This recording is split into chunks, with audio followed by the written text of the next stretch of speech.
علی عالی ترین مخلوق عالم، اکمال دین و اتمام نعمت میشه علی. ولی ماها که طرفدار علی هستیم نامردیم، بی وفا هستیم. ماها گوش به علی نمیدیم. پس علی بیرزد، علی به درد حکومت نمیخوره، علی مدیریت ندارد، علی به درد نمیخورد یا ما به درد علی نمیخوریم. همین امشب بود مطالعه میکردم نهج البلاغه رو، همین امشب دیدم امیرالمومنین تو یکی از خطبه‌هاش فرموده به مردم کوفه: خدا علی را از شما بگیرد و شما را از علی بگیرد. خدا مرگ به علی بدهد که علی دیگه از دست شما خسته شده است. نه دیگه شما به درد علی میخورید و نه دیگه علی به درد شما میخورد. چرا باید کار علی به اینجا برسد که علی طلب مرگ بکند دست مردم؟ این مردم کیا بودن؟ شاخ داشتن؟ دم داشتن؟ گوش نداشتن؟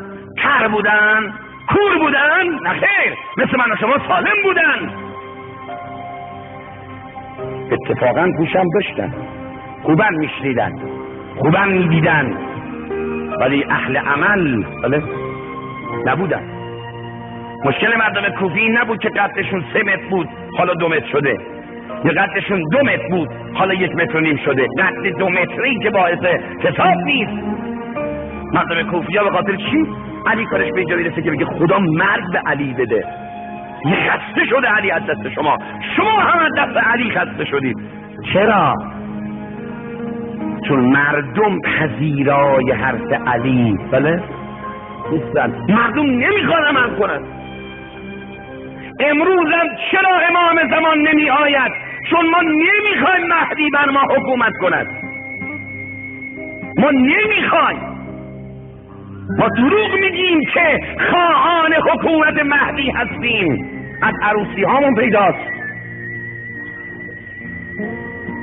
از جشن هامون پیداست، از عزاهامون پیداست، از بازارمون پیداست، از دانشگاهمون پیداست، از حوزمون پیداست، از کوچه و خیابونمون پیداست، از سبک زندگیمون پیداست که ما خواهان حجت ابن الحسن نیستیم. ما نمیخوایم امام زمان.